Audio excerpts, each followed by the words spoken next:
खुलुमबाय नोंथांमोनखौ बरायबाय। दिनै जों सलमान खान आरो सुशांत सिंह राजपुतनि थाखाय गावनो गावनि जिउखौ फोजोबनानै लानायनि बागै माखासे खोथा सावरायगोन। नोंथांमोनाथ' गोबाङानो मिथिखाबाय जानांगौ सलमान खाननि सायाव जोंनि बे भारत हादरनि माखासे सुबुंफोरा ससियेल मिडियायाव गाज्रि भिडिअ खालामनानै हगारगासिनो दं। नोंथांमोना नैबे भिडिअखौ नायनो हागोन सलमान खाननि फारसे माबायदि खोथा बुंदों।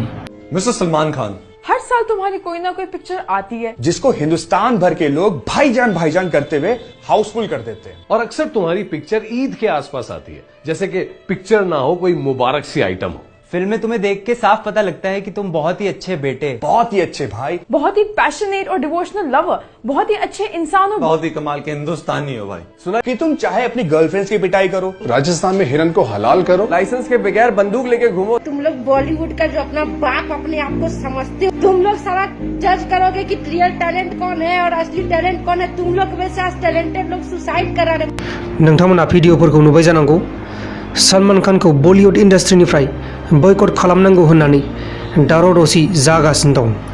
सुशांत सिंह राजपुतनि फासि नांनाय जाथायनि उनाव लासैनो बलिउडआव गोबां जेंना नुजाथिफैदों।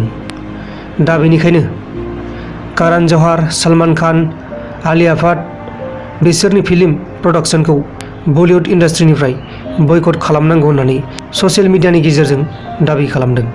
दा मा जायो नायनोसै। दा जियानो जादोला अब्ला जों दा सावरायनोसै सुशांत सिंह राजपुतनि माखासे खोथा। सुशांत सिंह राजपुतनि सासे फेना एबा सुशांत सिंह राजपुतखौ मोजां मोनग्रा सासे हिन्जाव मानसिया सुशांत सिंह राजपुतनि थाखाय गावनो गावनि जिउखौ फोजोबनानै लाबाय। विशाखापट्टनम मुंनि जायगानि नैबे नुबाय थानाय सिख्लाया सुशांत सिंह राजपुतनि थाखाय गावनि जिउखौ गावनो फोजोबनानै लाबाय। सुशांत सिंह राजपुतनि फासि नांनाय जाथायखौ मिथिनानै कन्ट्रल खालामनो हायैनि थाखाय बे सिख्लाया गावनो गावनि जिउखौ फोजोबनानै लानो गोनां जायो। खौराङाव मिथिनाय बायदिब्ला बे सिख्लाया प्राइभेट स्कुलनि फोरोंगिरिमोन। जोबोद दुखुनांथाव जाथाय। नोंथांमोनानो मिथिखाबाय जानांगौ सासे एक्टरनि थाखाय एबा सासे सुबुंनि थाखाय मा जायो मा जाया बेखौ जों गावनि मेगनजोंनो नुगासिनो दं।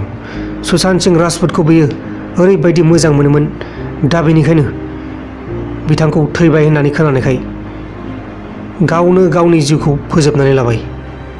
मिथिबायना? दा बेबायदि जाथाया गोदान नङा, बेबायदि जाथाया गोदोनिफ्रायनो जाबोगासिनो दं। दिनैनि खौराङा बेखिनिल'मोन।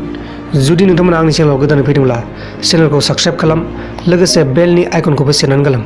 अब्लासो आंनि गोदान भिडिअफोरा नोंथांमोननिसिम थाबैनो नटिफिकेसनाव सहैगोन। बाय बाय।